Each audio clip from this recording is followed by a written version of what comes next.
Good afternoon. Welcome to another edition of the Uplift with Vision. I'm Reverend Patti Paris. We're going to talk about things uplifting.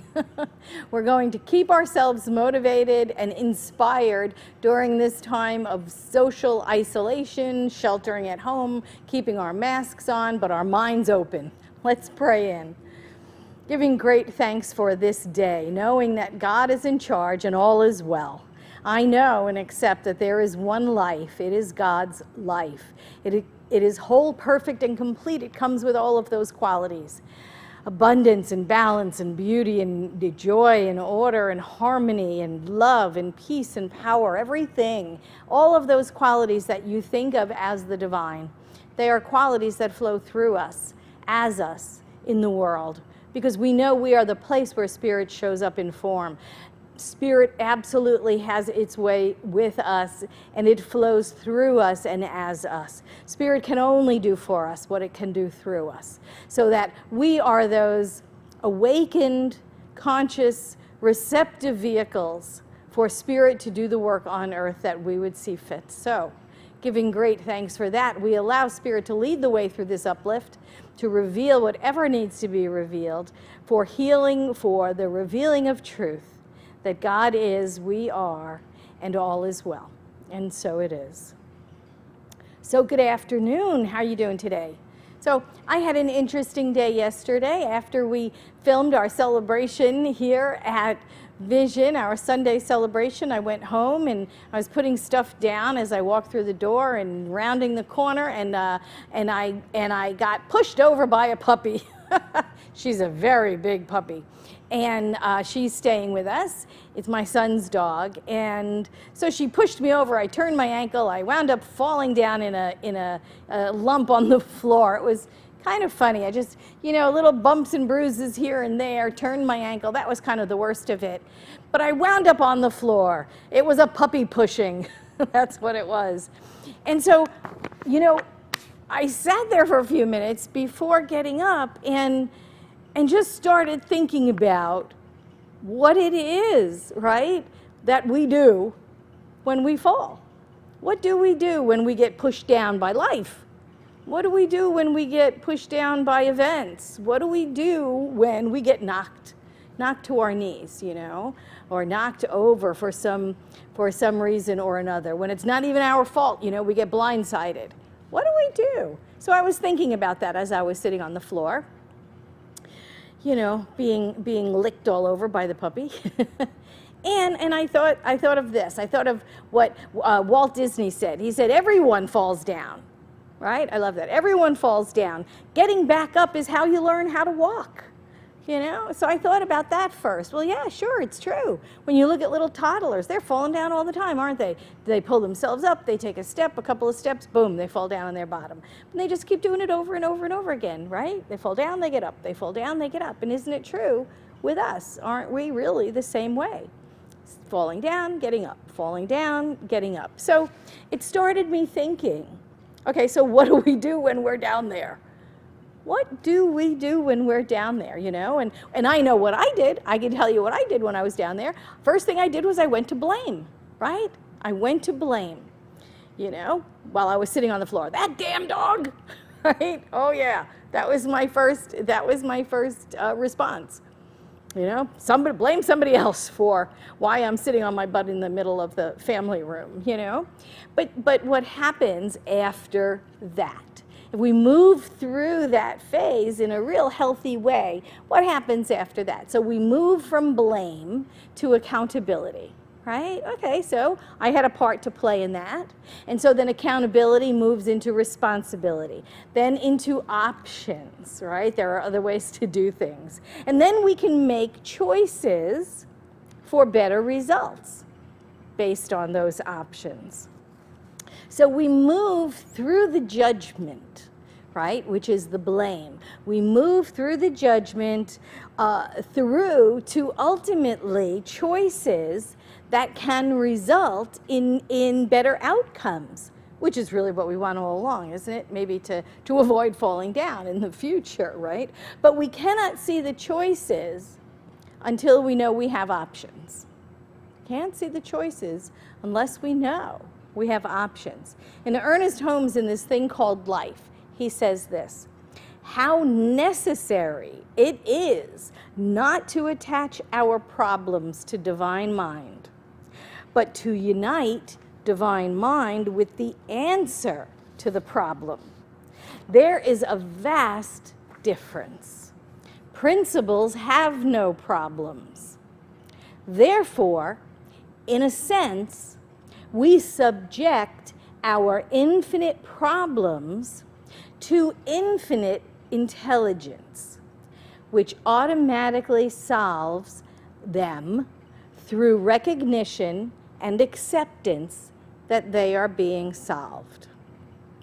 So we we subject, right, those finite problems that we have to an infinite intelligence. The things that happen to us at the level of the effect, the things that happen to us in the world of physical form and manifestation, our limited beliefs even, we offer those up to divine mind for an infinite amount of responses, outcomes, possibilities, probabilities, possibilities, right? We do that all the time. And when we offer up our finite situations to the infinite intelligence, we know that they're already solved. The answer is already in divine mind. Ernest always said the answer to the prayer is in the prayer as it's being prayed, right? Infinite mind knows this. You know, here's what Vince Lombardi said. He said, it's not whether you get knocked down, it's whether you get up. And isn't that the truth, right? I mean, I could have sat there all afternoon. I could have had someone bring my lunch to me there on the floor. We don't. We get up again. No matter what happens, no matter how life knocks us down, no matter what the situation, no matter what the setback, we get up again. One of the things that keeps us focused on the problem, on the challenges, and not on the outcome, is that idea that the challenge or the problem is got some sort of power of its own. It has none. It has none. It's simply an effect. It is never a cause. When we're praying, we're in first cause.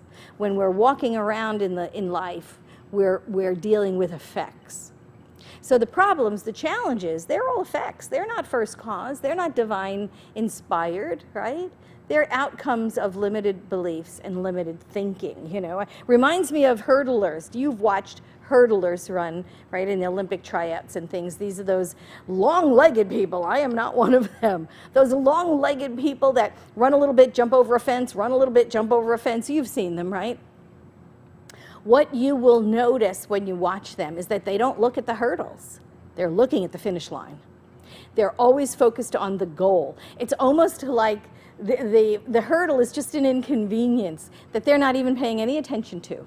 They know it's there, they sail over it, but their eye, their focus is on the finish line. They're always looking up and over and beyond the immediate obstacle. The immediate obstacle is nothing to them. It is all about the finish line. So we can focus on the wrong things. If you're focusing on the hurdle and how big the hurdle is or how tall the hurdle is or whatever, you are going to get tripped up by it and you're going to fall on it, because what do we know? What you give your attention to grows, right? What we give our attention to is the thing that we create more of. So if we're focused in on the challenge, on the hurdle, on the thing we have to get over, it's going to be very difficult to get over. If we focus on the thing that's holding us back, we create more of the thing that's holding us back, you know? And sometimes it's not even ours, it's other people's opinions of what we're doing, right? When you're writing that book you're going to write, you know that you've got that book in you. And I'm going to tell you, you're here to write it. So keep plugging away, keep doing that. But you're there writing your book, and what do your friends say, or your family say, or somebody in your orbit is going to say, oh, you know how hard it is to get a book published these days? Or if you're starting a new business, do you know how many new businesses fail in the first 5 years? Or, you know, you always have those little Susie Sunshines, right? That'll be the first ones to tell you that what you're doing is almost impossible to do, right? Oh my gosh, businesses fail in the first 5 years. Or, do you know what kind of competition is out there for whatever it is you're doing? Without thinking that you could be the exception to the rule all the time. And because we are. We are the exception to the rule if that's what we think. If we're focused on the goal and not on the obstacle. If we wind up getting focused in on the obstacle, on yes, it is hard to do. Yes, all these businesses do fail. Yes, I have way too much competition. We'll never get anything done. You'll never ever get to your goal. You'll never get published. You'll never open that business. You'll never complete that journey, because you're going to buy into the limited beliefs that are being taught to you or told to you. You're going to buy into those limited beliefs as if it is called being realistic, right? People just are so kind and loving and want to share with you their wisdom, of you've got to be realistic, right? You've got to be realistic about this. This is almost impossible what you're trying to do, right? When actually everything is a miracle. So don't listen to them. What fun is there in being realistic? Keep doing what you're doing. Keep writing that book or writing that poetry or painting that painting or opening that business. Do it. Go for it. Do what you know in your heart that is leading you on to do. And be the exception. Be the exception to the rule. In this thing called life, Ernest Holmes said this. He said, an actual practice means that we rearrange our thinking in such a way that we permit new ideas to flow in. The ideas, fears, and tensions that obstructed the flow are released. The stream flows free again. It is in this sense that God is the answer to every human problem, right? When we offer up our limited idea, our finite idea, our obsession with all of the obstacles, when we surrender that to infinite intelligence has an infinite amount of solutions, possibilities, probabilities, all of that. The other thing I was thinking about while I was sitting on the floor is, what's the story you tell yourself when you're on the floor? When you have been knocked down, or maybe something hasn't worked out the way you imagined it, or hasn't worked out at all, or maybe you haven't gotten to the last piece in the puzzle of accomplishment or manifestation, so it's still potential, you know, and maybe you have a setback and you're sitting on the floor. What is the story you tell yourself when you're on the floor? Because sometimes that's the critical parent's voice you'll hear when you're on the floor. Oh, you big dumb dope, what'd you do now? How did you mess it up this time? You're always messing it up. Can't you get anything right? You'll never amount to anything. Do you have those voices in your head or in your family or upstairs? I mean, someplace, right? Mostly they're in our heads. As adults, they're critical parents or critical teachers or critical bosses or someone. But most of the time they're in our heads. They're just the memories of those critical people. And you know, if that's what the story is that you're telling yourself while you're sitting on the floor, you're going to get more of that. So what is the story? Because those predominant thoughts wind up becoming your life. They wind up becoming the outpicturing of your life.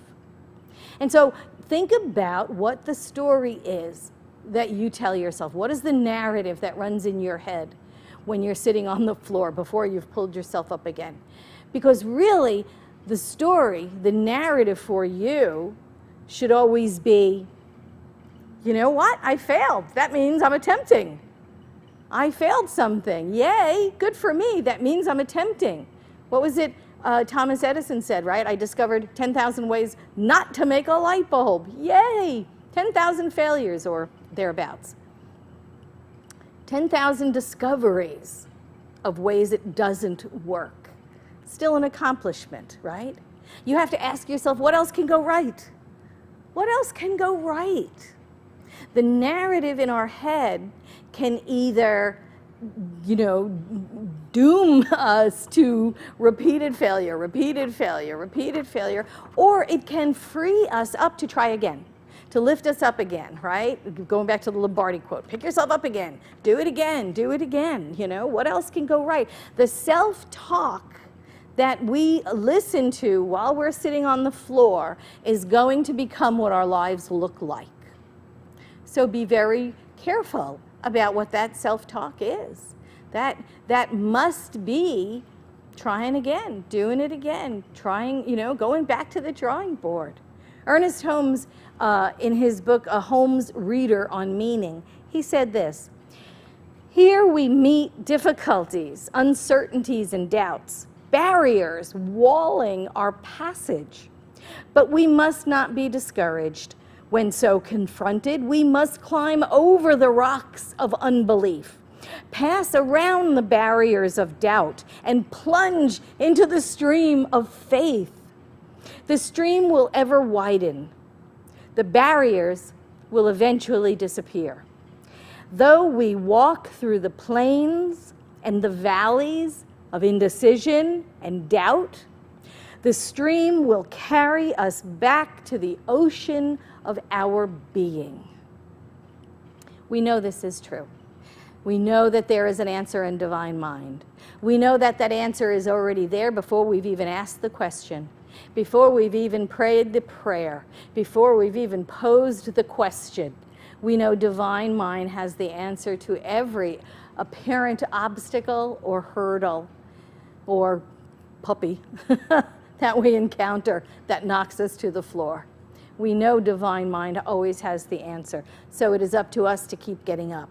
It's up to us to keep turning that blame into accountability, then into responsibility, and then to awaken us to our options, and then from all the options to make good choices for better outcomes, to focus on our goals and not focus on the obstacles, and to remind ourselves all the time, you got this. You got this, right? Every time as we're pulling ourselves up off the floor, you got this. Let's pray out. I give great thanks for this time spent together.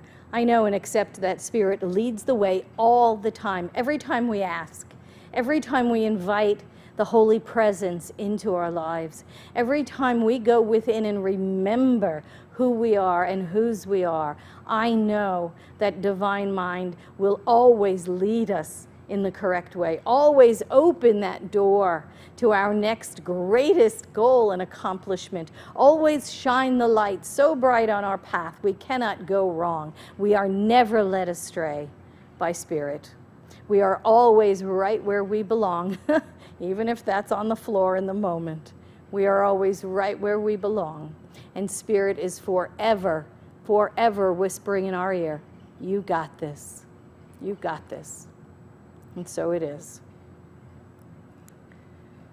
Wonderful to hang out with you today. So good to see you. Please come back again at 1 o'clock tomorrow for another edition of The Uplift. From my heart to yours, Vision, we are one. There is no separation, regardless of conditions, regardless of appearances. There is no separation. We are one. See you next time. Bye-bye.